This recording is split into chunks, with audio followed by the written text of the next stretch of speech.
بھڑکتی ہوئی آگ میں جنات و شیاطین کے ہولناک چہرے نمودار ہونے لگے، جن کے ساتھ ہی فضا میں خوفناک ہراہٹوں کی آوازیں گونجنے لگیں۔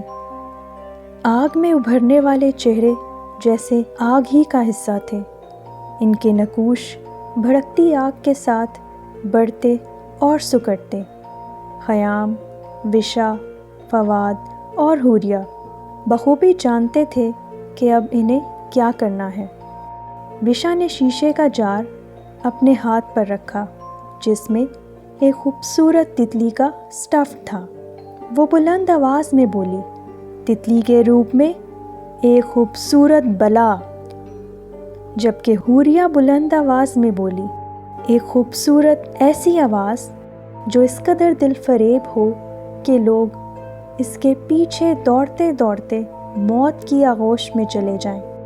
فواد نے سگریٹ کا کش لیا اور اس کا دھواں فضا میں اڑایا۔ اس کا روپ لے کر اس ہوا میں بکھر جاؤں، کسی بھی وقت کوئی بھی روپ لے سکوں۔ خیام بھی بلند آواز میں بولا، پراسرار قوتوں کی حامل بس ایک روشنی کی شعاع جو کسی بھی وقت کہیں بھی نمودار ہو سکے، کوئی بھی روپ لے سکے۔ خیام کی بات ختم ہوتے ہی جیسے بھیانک شیاطین و جنات آگ سے باہر آ گئے۔ ان چاروں کی چیخ و پکار فضا میں گونجتی رہی، پھر ایک بھونچال میں ان کی آوازیں بھی کھو گئیں اور ان کے وجود بھی غائب ہو گئے۔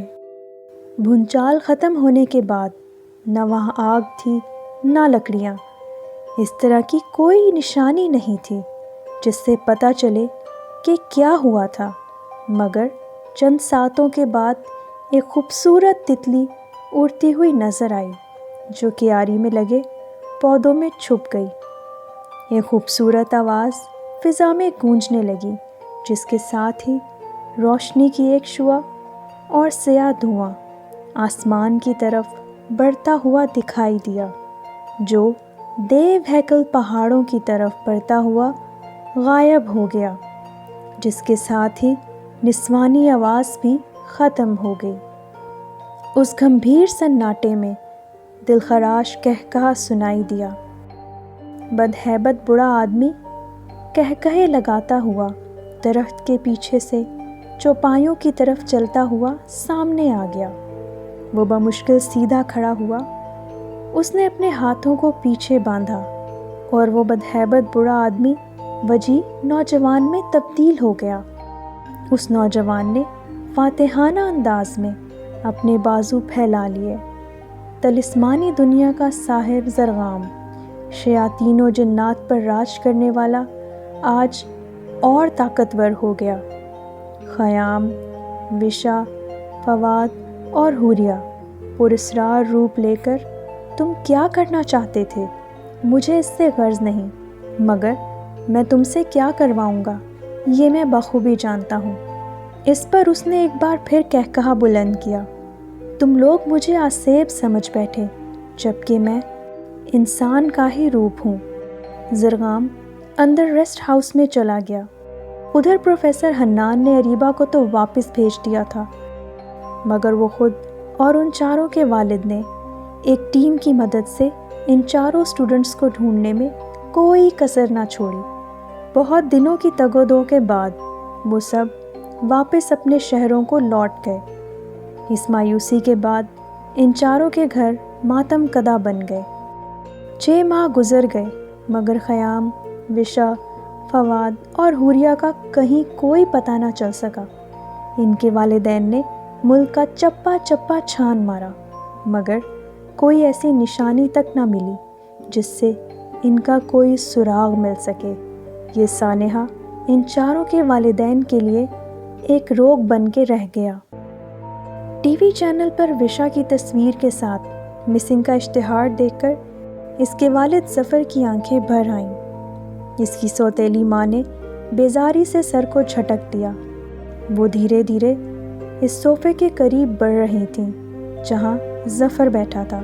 وہ من ہی من میں بڑبڑائیں، یہ لڑکی جب اس گھر میں تھی تو بھی آفت تھی اور اب گمشدہ ہو کے عذاب بن گئی ہے، نہ جانے زندہ ہے یا مر گئی۔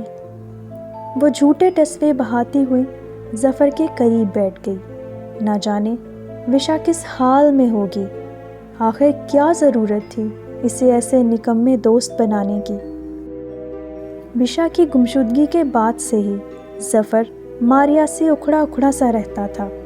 اس نے طنزیہ نظروں سے ماریا کی طرف دیکھا اور کہا، وشا کے گمشدہ ہونے میں تمہارے رویے کا بہت دخل ہے، تم نے اسے کبھی سمجھنے کی کوشش ہی نہیں کی۔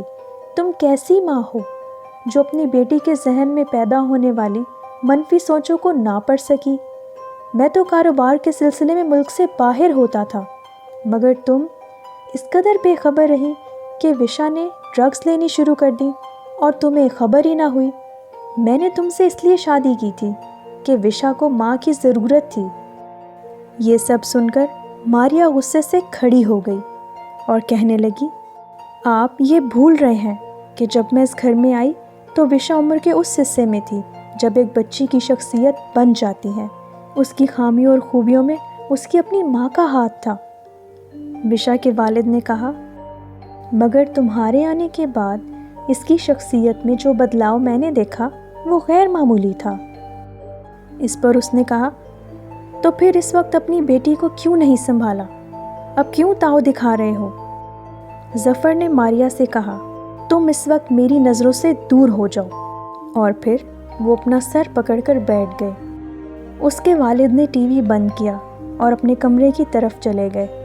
اس نے الماری سے ایک بیگ نکالا جس میں اس نے وہ ساری خاص چیزیں رکھی تھیں جو اسے وشا کی الماری سے ملی تھیں۔ اس نے وہ بیگ بیڈ پر رکھا اور پھر وہ ساری چیزیں دیکھنے لگا۔ وہ تمام چیزیں کسی کی بربادی کی داستان سنا رہی تھیں۔ وہ اس کی چیزوں کو چھو کر بیٹی کی غربت کو محسوس کرنے لگا۔ ماریا کو میں باتیں سنا آیا ہوں، مگر اپنے آپ کو کیسے سزا دوں؟ کیوں نہ میں نے اپنی بیٹی کو وقت دیا، پردیس میں رہ کر جس کے لیے دولت جمع کرتا رہا، آج وہی میرے پاس نہیں رہی۔ میں اس کی محرومی کو نہ سمجھ سکا، اس کی ترجیحات نہ جان سکا۔ وہ میرے ساتھ کے لیے ترستی رہی، اور جب اس کے صبر کا پیمانہ لبریز ہو گیا تو خود وہ مجھ سے دور ہو گئی۔ دوسری طرف حوریہ کی والدہ رخسانہ بیٹی کے غم میں شدید بیمار تھیں۔ ان کا بلڈ پریشر خطرناک حد تک کم ہو گیا تھا۔ وہ ایک گھریلو عورت تھیں۔ حوریہ کے والد توقیر کی شوگر مل تھی، زمینیں بھی تھیں جہاں انہوں نے مختلف قسم کی فصلیں اگائی ہوئی تھیں۔ حوریہ ہی ان کی واحد اولاد تھی۔ وہ لے پالک تھی۔ رخسانہ اور توقیر نے اسے بہت پیار دیا۔ اس کے لیے وہ سب کچھ کیا جو انسان اپنی سگی اولاد کے لیے کرتا ہے، مگر اسے کہیں سے علم ہو گیا کہ وہ لے پالک ہے۔ اس وقت وہ نہم جماعت کی طالبہ تھی۔ اپنی ذات کی تلاش کی کھوج نے اسے بے راہ کر دیا۔ فواد کا تعلق بھی امیر باعزت گھرانے سے تھا۔ فواد کے والد شاہ انڈسٹریز کے مالک وقار احمد، جن کے پاس سب کچھ تھا سوائے وقت کے۔ فواد کی والدہ ایمن، جو ایک ویمن این جی او کی جنرل سیکرٹری تھیں، عورتوں کی فلاح و بہبود کا بیڑا اٹھانے والی خاتون، جو کبھی اپنے گھر کو گھر نہ بنا سکی۔ میاں بیوی کے تعلقات سے لے کر اولاد کے جذبات تک سب کچھ پیسہ اور شہرت کے نشے میں پامال ہو رہے تھے۔ فواد کو 4 سال کی عمر سے ہی بورڈنگ اسکول میں ڈال دیا گیا تھا۔ خیام بھی اپنے والدین کا اکلوتا بیٹا تھا۔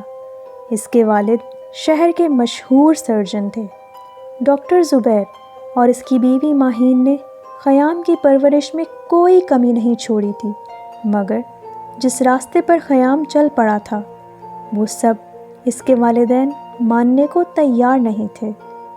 خیام کی گمشدگی کے بعد ان کا جیسے سب کچھ ہی لٹ گیا تھا۔ عیش و آرام بھی ان کے لیے سزا بن کے رہ گیا کہ نہ جانے ان کا بیٹا کس حال میں ہوگا۔ وہ خیام کے گمراہ ہونے کی وجہ اس کی صحبت کو ہی جان رہے تھے، یا پھر کوئی ایسی وجہ تھی جس سے وہ غافل تھے۔ اس سانحے کو پورا 1 سال گزر گیا۔ کسی کے جانے کے بعد معمولات کے کام نہیں رکتے۔ وقت غموں اور خوشیوں کے لمحوں کو سینچتا ہوا نہ جانے کب گزر گیا۔